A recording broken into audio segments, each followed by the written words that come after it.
फिक्रमंद चेहरे और नातवा जिस्म के साथ पुरानी साइकिल पर सवार इस शख्स का नाम अब्दुल करीम है, लेकिन 7 अगस्त 2004 तक ये शख्स सेठ अब्दुल करीम के नाम से जाना जाता था। करेंसी और सोने का ये सऊदी पलट व्यापारी सेठ अब्दुल करीम से अब्दुल करीम तक कैसे पहुंचा, इस सवाल का जवाब हासिल करने के लिए न्यूज़ 1 की टीम अर्बन एरिया गली नंबर 7 में अब्दुल करीम के घर पहुंची। घर की बोसीदा और नागुफ्ता हालत सेठ अब्दुल करीम की नफी और मौजूदा अब्दुल करीम की गम्माजी करती नजर आ रही थी। आखिर ये सब कब, क्यों और कैसे हुआ, इस बारे में अब्दुल करीम से बेहतर और कौन बता सकता था। कहानी ये है जी, मेरे घर आए मेहमान बन के रिश्ते के लिए कि हम आपकी बेटों को रिश्ते देते हैं। मैंने रिश्तों से इनकार कर दिया। तो उन्होंने नशावर दवाई मंगा रखी थी, शाम को बच्चों को पिला दी, सब बच्चे बेहोश हो गए। आखिर में उन्हें गन पॉइंट पर मेरे यहाँ पेशानी पे पिस्टल रख, उसके बाद वो घर में गेंदती पड़ी थी, वो उसने फर्श उखेड़ के वहाँ से लाकर निकाला और ले गए।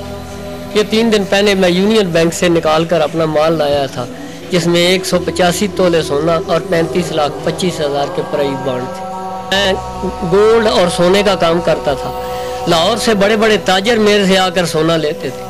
सरगोदा के बड़े बड़े ताजर मेरे से सोना उधार लेते थे। बच्चों के रिश्तों के बहाने घर आने वाले डाकुओं के मुनज़्ज़म गिरोह के हाथों जिंदगी की तमाम जमा पूंजी लुट जाने के बाद कानून के मुहाफ़िज़ों ने अब्दुल करीम की दादरसी कैसे की, आइए सुनते हैं।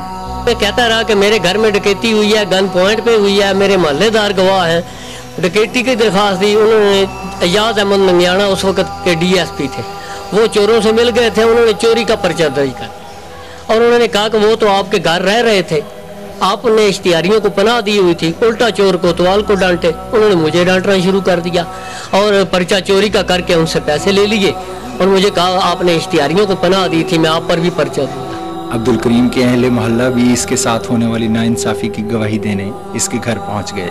10 रुपये किसी को मंग के बेचारा अपना गुजारा कर रहा। हम लोग भी इन्हें पागल कह देंगे, जो बोलते कहते असं पागल है। पागल तो नियापी होना, जिसले तो सब कुछ लुटिया गया, रह कुछ नहीं है, तो फिर पागल तो नियापी होना है। थाने जाता उत्थे भी इन्हें पागल करार करके बाहर कट देंगे, पागल है। तो कोई यदि सुनाई नहीं होती, बेचारा धक्के खांदा फिर रहा, कोई इन्हें पुछदा नहीं है।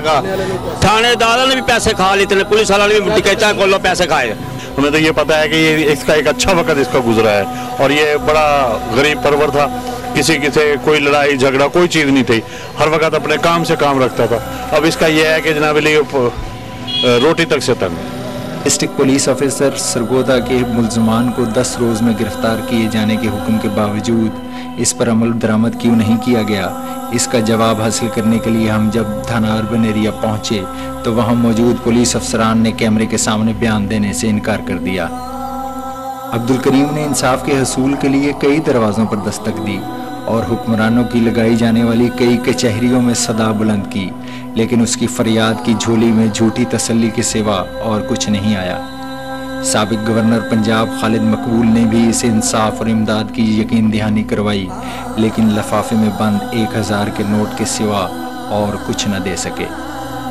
कल लोगों को खैरात बांटने वाला सेठ अब्दुल करीम आज खुद अपने बच्चों के लिए खैरात का तलबगार है।